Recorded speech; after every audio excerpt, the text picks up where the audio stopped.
भगवान कृष्ण ने स्वयं कहा है, महीनों में मैं मार्गशीर्ष हूँ। मार्गशीर्ष मास स्वयं भगवान का ही एक स्वरूप है। भगवान कृष्ण गीता का उपदेश मार्गशीर्ष मास में दिया था। इस कारण भी इस मास का महत्व बढ़ जाता है।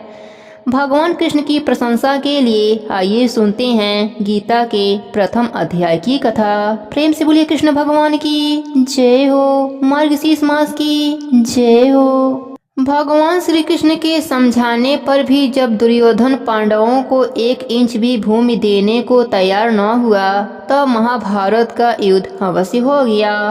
कौरवों और पांडवों की सेनाएं युद्ध के लिए कुरुक्षेत्र के मैदान में आमने सामने आ डटीं।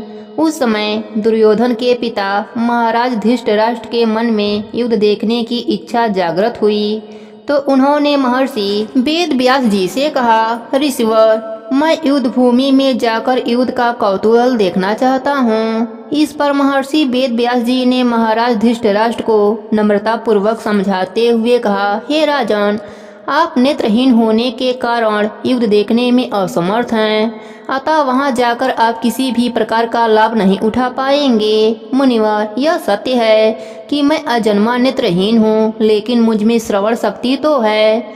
भले ही मैं युद्ध नहीं देख पाऊंगा, लेकिन सुन तो सकूंगा। धृतराष्ट्र ने कहा। तब महर्षि वेद व्यास जी बोले, हे राजन, युद्ध भूमि में आपको जाने की कोई आवश्यकता नहीं है। आप चाहें तो यहीं महल में बैठकर युद्ध का संपूर्ण वृतांत जान सकते हैं, सुन सकते हैं।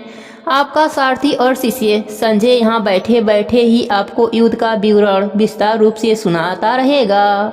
महर्षि वेद व्यास जी के यह शब्द सुनकर संजय विस्मित होकर उनके सम्मुख जाकर श्रद्धा से नतमस्तक होता हुआ निवेदन करने लगा, हे मुनिवर, यह कैसे संभव है? महाभारत का युद्ध तो कुरुक्षेत्र में होगा, जबकि मैं हस्तिनापुर में महाराज की सेवा में रहूंगा। भगवान, आपके इस आदेश का पालन करना मेरे लिए कैसे संभव होगा? कृपया सेवक पर दया करके कोई उचित उपाय बताइए।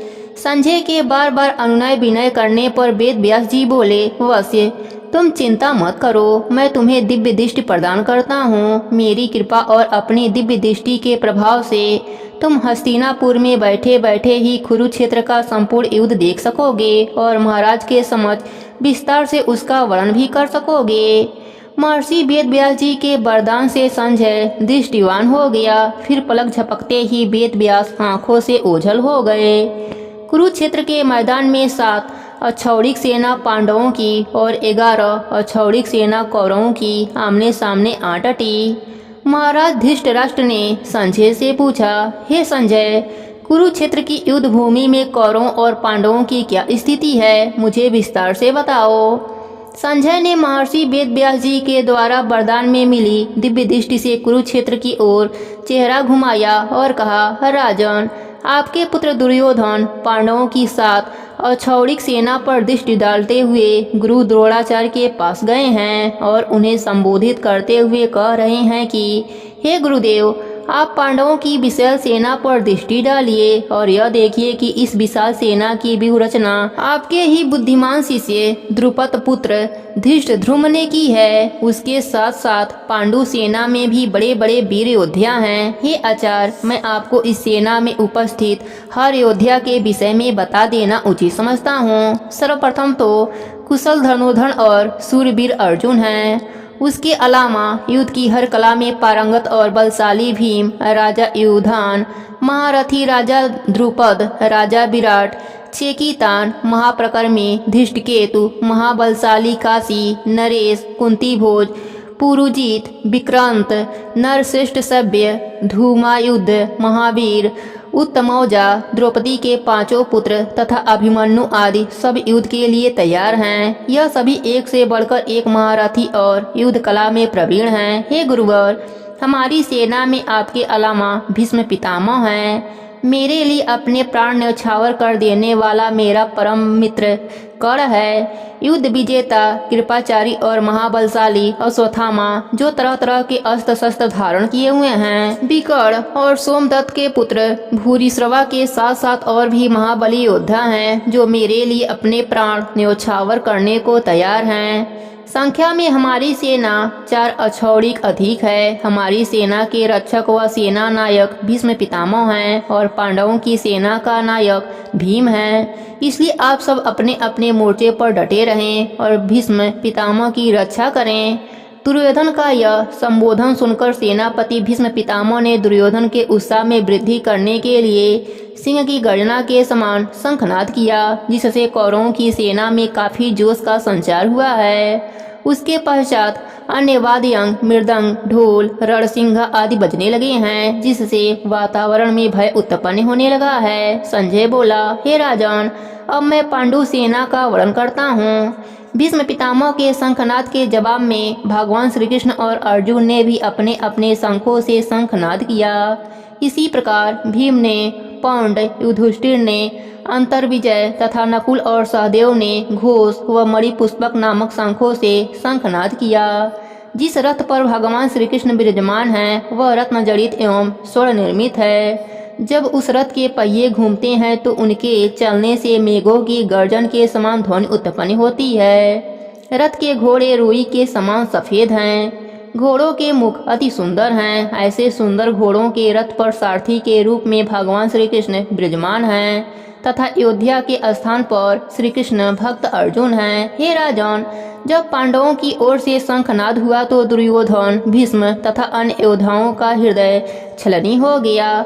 तब अर्जुन ने कौरवों की सेना को देखकर सिर ऊपर उठाया और भगवान श्री कृष्ण से कहा कि हे देवकी नंदन, आप मेरा रथ दोनों सेनाओं के मध्य में ले जाकर खड़ा कर दीजिए। मैं यह देखना चाहता हूँ कि अपने प्राणों का मोह छोड़कर हमसे कौन कौन योद्धा युद्ध करने के लिए आया है। अपने बुद्धिहीन भ्राता दुर्योधन का हित चाहने वाले जो महाबली इस युद्ध भूमि में आए हैं, एक बार मैं उन्हें देखना चाहता हूँ। कुछ पल खामोश रहने के बाद संजय बोला, हे हस्तिनापुर नरेश, अर्जुन के ऐसे वचन सुनकर भगवान श्री कृष्ण ने रथ दोनों सेनाओं के बीच में ले जाकर खड़ा कर दिया और अर्जुन से कहा कि हे पार्थ, यहाँ पर एकत्रित कौरवों और उनके बलशाली योद्धाओं को भली भांति से देख। अर्जुन ने कौरवों की सेना में बहुत से योद्धा देखा। उसमें से भीष्म पितामह, गुरु द्रोणाचार्य, कृपाचारी, ससुर, पुत्र पौत्र और अपने अनन्य मित्रों को उस सेना में देखकर उसका दिल करुणा से भर गया।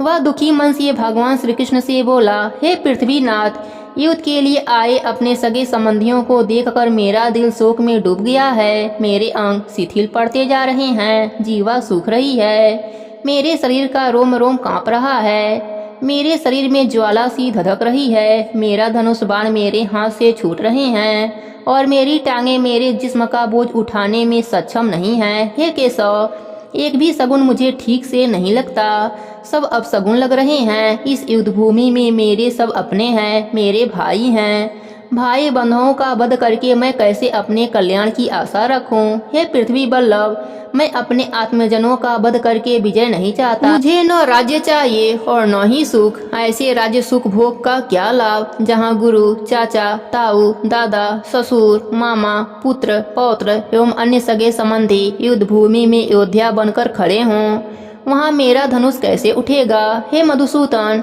मुझे इन पर दया आ रही है। यदि मुझे त्रिलोक का भी राज्य मिले तब भी मुझसे इनका वध करने का साहस नहीं होगा। हे देवकी नंदन, धृतराष्ट्र के पुत्रों का वध करने से हमारा कल्याण नहीं होगा, बल्कि इन दुष्टों को मारकर तो हम पापी ही कहलाएंगे।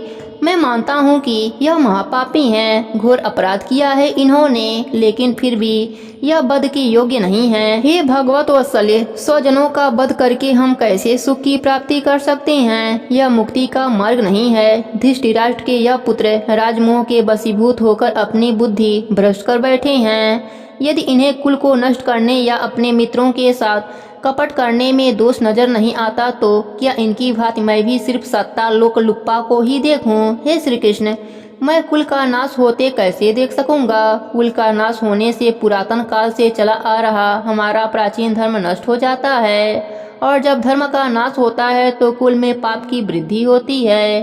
हे वासुनंदन, जब पाप बढ़ने लगता है तो कुल की स्त्रियां कुकलंकित और बेविचारणी हो जाती हैं, जिनकी कोख से वर्णशंकर संतान की उत्पत्ति होती है। ऐसी वर्णशंकर संतान की कुल को नरक की आग में ढकेल देती है। श्राद्ध, तर्पण आदि तथा मोक्ष के रास्ते लोप हो जाते हैं, जिससे पीतर उत्तम लोकों से गिरकर दुर्गति को प्राप्त होते हैं। इसलिए हे श्री कृष्ण, जिसके द्वारा कुल का नाश हुआ हो, जो कुल नाश का कारण बने, उसके सिर पर पूरे कुल के पाप आ जाते हैं। वह कुलनाशक सदैव नरक ही भोगता है। वह न्याय शास्त्र का सार है। अर्जुन पश्चाताप की धधकती ज्वाला में जलने लगा और दुखी मन से कहने लगा, देखो भाइयों, राज और सुख के प्रलोभन में मैं अपने ही कुल का नाश करने जा रहा था। नहीं, अब मैं शस्त्र नहीं उठाऊंगा। शस्त्र विहीन होकर धृतराष्ट्र के पुत्रों के सामने जाऊंगा। उनके हाथों में शस्त्र होंगे और मैं निरहत्था उनके सम्मुख खड़ा रहूंगा। यदि शस्त्रहीन देखकर वे मुझे मार भी देंगे तो इसमें कल्याण मेरा ही होगा। अर्जुन के द्वारा शस्त्र रखने पर संजय ने फिर कहा, हे राजन, अर्जुन ने शोक विह्वल होकर अपने शस्त्र त्याग दिए हैं और लगभग अचेत अवस्था में बैठ गए हैं। यहीं पर पहले अध्याय की कथा समाप्त होती है। प्रेम से बोलिए कृष्ण भगवान की जय हो। अब सुनते हैं पहले अध्याय का महात्म्य। एक दिन कैलाश पर्वत पर भगवान शिव से पार्वती जी ने पूछा, हे देवाधिदेव, आपके अंदर ऐसा कौन सा ज्ञान स्रोत छिपा है, ऐसी कौन सी शक्ति है जिसके बल पर गंगा आपके सिर पर विराजमान है। आप अपने शरीर पर विभूति रमाए हैं, मृगछाला धारण किए हुए हैं और गले में सर्पों एवं मुंडों को धारण किए हुए हैं। मुझे आप किसी भी हाल में पवित्र दिखाई नहीं देते, अतः आप मुझे उस ज्ञान से अवगत कराइए जिससे आप अंदर से पवित्र एवं पूजनीय हैं। पार्वती जी की बात सुनकर भगवान शंकर मुस्कुराए और बोले, हे देवी, यदि तुम मेरे अंदर के ज्ञान की बात जानना चाहती हो तो सुनो। जिस ज्ञान पर मैं पवित्र हूँ और जिसके बल से मुझे बाहरी कर्म भी कष्ट नहीं पहुँचाते, उसका रहस्य गीता का ज्ञान है। मैं उस ज्ञान का हृदय से ध्यान करता हूँ। पार्वती जी विस्मित होकर पूछी, हे नाथ, आप जिस ज्ञान को इतना उत्तम बता रहे हैं, मैं उससे विस्तार से जानना चाहती हूँ। इस पर भगवान शिव ने कहा, हे उमा, इस ज्ञान के द्वारा बहुत से जीव कृतार्थ हुए हैं और भविष्य में भी होते रहेंगे। मैं तुम्हें एक कथा सुनाता हूँ, तुम ध्यान पूर्वक सुनो। एक दिन श्री विष्णु भगवान शेषनाग की सैया पर नेत्र मूंदे आनंद में मग्न थे और लक्ष्मी उनके चरण दबा रही थीं। उस समय लक्ष्मी जी ने पूछा, हे स्वामी, आप तो सृष्टि के पालनहार हैं, फिर भी आप प्रायः निद्रा में लीन रहते हैं। आप तो स्वयं नारायण हैं। आपके नेत्र मूंदे देखकर मुझे घोर आश्चर्य होता है। इसका रहस्य क्या है? लक्ष्मी का प्रश्न सुनकर भगवान विष्णु ने नेत्र खोला और बोले, हे प्रिय, न मुझे निद्रा सताती है और न ही आलस्य। मैं तुम्हें निद्रा मग्न अवश्य दिखाई देता हूँ। मैं तो सदैव भगवत गीता में जो ज्ञान है उसी ज्ञान के आनंद में मग्न रहता हूँ। यह अनमोल ज्ञान जिसके हृदय में उपजता है वह जीव हमेशा आनंदित रहता है। वह जीवन के हर दुख एवं क्लेश से मुक्त रहता है। जिस प्रकार मेरे 24 अवतार साकार रूप हैं, उसी प्रकार गीता भी मेरा शब्द अवतार है। गीता में मेरा हर अंग है। यह अंग क्रम इस प्रकार से है। गीता के पहले 5वां अध्याय मेरा मुख है, 6 से 10 अध्याय मेरी भुजाएं हैं, 11 से 15 अध्याय मेरा हृदय एवं मन है, 16वां 17वां मेरा उदर है, 17वां अध्याय मेरी जंघा और 18वां अध्याय मेरे चरण हैं। गीता के समस्त श्लोक मेरी नाड़ियां हैं तथा अक्षर आदि रोम हैं। इस प्रकार गीता मेरी ही शब्द अवतार है। मैं अपनी इस शब्द रूपी गीता के अर्थ को मन में विचारता हूँ और आनंदित रहता हूँ। गीता का ज्ञान होने से पापों से मुक्ति मिलती है। अब मैं तुम्हें पहले अध्याय का महात्म्य सुनाता हूँ। भगवान विष्णु बोले कि प्रिय सुनो, एक प्राणी क्षुद्र वर्ण में जन्मा था जो चंडाल का काम करता था। तेल और नमक बेचना उसका व्यापार था। उसने एक बकरी पाल रखी थी। वह हर रोज बकरी चराने जाया करता था। एक दिन जब वह बकरी चराने गया तो वृक्ष से पत्ते तोड़ते समय एक सर्प न जाने कहां से निकला और उसने उसे डस लिया। सर्प के डसते ही उसके प्राण पखेरु उड़ गए। इस अकाल मृत्यु के पश्चात उसने कई योनियों में जन्म लेकर नरक भोगा और अंततः एक बैल की योनि में जन्म मिला। वह बैल एक भिक्षुक के हाथों में बिक गया। भिक्षुक उस बैल के पीठ पर चढ़कर भिक्षा मांगने जाता और अपने परिवार का पालन पोषण करता था। शाम होने पर वह बैल को घर के बाहर द्वार पर बांध देता था। बैल दिन भर मेहनत करता, मालिक को पीठ पर लादे घूमता फिरता, लेकिन शाम को भिक्षुक उसके आगे इतना भूसा डालता था जो उसकी भूख शांत करने के लिए अपर्याप्त था। अगले दिन फिर वह भिक्षुक बैल के पीठ पर सवार होकर भिक्षा मांगने चला जाता था। दिन इसी प्रकार गुजरते चले गए। एक दिन भूख से व्याकुल होकर बैल रास्ते में ही गिर पड़ा। वह भूख से तड़पता हुआ मरने वाला था, लेकिन प्राण नहीं निकल रहे थे। वहाँ एकत्रित लोग उस पर दया करके उसकी मुक्ति के लिए भगवान से प्रार्थना करने लगे। कोई अपने तीर्थ का फल देता, कोई अपने द्वारा किए गए व्रतों का फल उसे देता, मगर बैल तड़पता रहा और उसके प्राण नहीं निकले। अचानक एक दिन वहाँ पर एक पतिता स्त्री आई। उसने दिल से भगवान की स्तुति की और मन ही मन बोली कि हे प्रभु, यदि मैंने अपने जीवन में कोई पुण्य का कार्य किया हो तो इस मरणासन बैल को मुक्ति मिल जाए। पतिता द्वारा मन ही मन यह शब्द कहते ही बैल के प्राण निकल गए और उस योनि से उसे मुक्ति मिल गई। उस बैल का अगला जन्म एक ब्राह्मण के घर में हुआ, लेकिन वह अपने पूर्व जन्म की कोई भी बात नहीं भूल पाया। ब्राह्मण ने उसका नाम सुशर्मा रखा। जैसे जैसे वह बड़ा होता गया, वैसे वैसे उसके ज्ञानी पिता ब्राह्मण द्वारा उसे शिक्षा की प्राप्ति होती रही। जब वह युवा हुआ तो उसे पूर्व जन्म की याद आई। उसे याद आया कि एक पतिता स्त्री के किसी अच्छे कर्म के कारण ही उसके कंठ में अटके प्राण निकले थे और उसने बैल योनि से मुक्ति पाई थी। यह सोचता हुआ सुशर्मा उस पतिता स्त्री के द्वार पर जा पहुंचा। पतिता स्त्री जब द्वार पर आई तो उसने अनजाने युवक को दरवाजे पर देखकर पूछा, आप कौन हैं और यहाँ किस कारण से आए हैं? तुमने मुझे पहचाना नहीं? सुशर्मा ने पूछा। नहीं, मैं तुम्हें नहीं जानती, पतिता स्त्री ने विस्मय स्वर में कहा। मैं सुशर्मा हूँ, उसने कहा, और मैं एक वैश्य हूँ, पतिता स्त्री ने बगैर झिझक के कहा। याद करो, तुमने एक बैल को उसके कंठ में अटके प्राणों से मुक्ति दिलाई थी। हाँ, मुझे याद है, लेकिन पतिता स्त्री उसे आश्चर्य से देखती रह गई। मैं वही बैल हूँ और अब एक ब्राह्मण के घर में जन्मा हूँ। हे देवी, जब मैं वृषभ योनि में मृत्यु के साथ संघर्ष कर रहा था, तब वह तुम्हारा कौन सा पुण्य अथवा दान था जिससे मुझे मुक्ति मिली थी? सुशर्मा ने पूछा। मैंने अपने जीवन में कोई पुण्य या दान किया हो यह मुझे स्मरण नहीं है, लेकिन मेरे घर में एक तोता है। वह प्रातः काल जो कुछ बोलता है मैं उसे बड़े ध्यान से सुनती हूँ, और तोते के उन्हीं स्वरों का फल मैंने तुम्हें दिया था। तोते की प्रातः काल की बारी का रहस्य जानने के लिए सुशर्मा और पतिता स्त्री दोनों तोते के पास आए। सुशर्मा ने तोते से पूछा, हे सुख, तुम प्रातः काल क्या बोलते हो? तोता भी पिछले जन्म में ब्राह्मण पुत्र था और उसे भी विगत जन्म की हर बात याद थी। उसने पिछले जन्म में पिता द्वारा कंठस्थ कराए गए गीता के प्रथम अध्याय के विषय में बताते हुए कहा, मैं अपने आप को गीता के ज्ञान का प्रखंड पंडित समझने लगा और इसी गर्व में बड़े बड़े विद्वानों का अपमान कर देता था। एक दिन एक गीता पाठी ने मुझे श्राप देते हुए कहा कि तू आगामी जन्म में सुख योनि में प्राप्त होगा।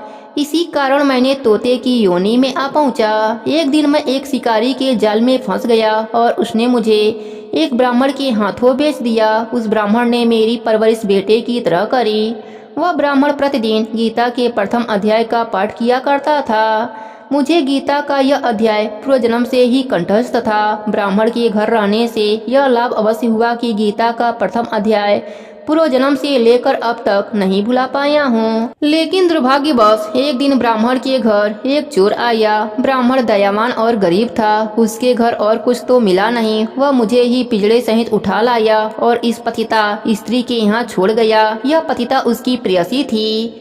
उसी दिन से हर रोज प्रातः काल के समय मैं गीता के प्रथम अध्याय का पाठ करता हूँ और यह पतिता उसका श्रवण करती है, जबकि इसे यह नहीं पता कि मैं क्या बोल रहा हूँ। गीता के प्रथम अध्याय को मात्र सुन लेने से ही उसे इतना पुण्य मिला कि वह पुण्य तेरी बैल की योनि में अटकी सांसों को मुक्ति प्रदान करने में सहायक हुआ और तुझे पुरुष योनि में जन्म मिला। उसके पश्चात पतिता स्त्री तथा ब्राह्मण पुत्र प्रतिदिन गीता के प्रथम अध्याय का पाठ करने लगे। भगवान श्री नारायण ने कहा, हे लक्ष्मी, जो जाने अनजाने में भी गीता के प्रथम अध्याय का श्रवण करता है उसे मुक्ति अवश्य मिलती है। इसका फल अमोघ है और यही पहले अध्याय का महात्म है। प्रेम से बोलिए विष्णु भगवान की जय हो, लक्ष्मी माता की जय हो।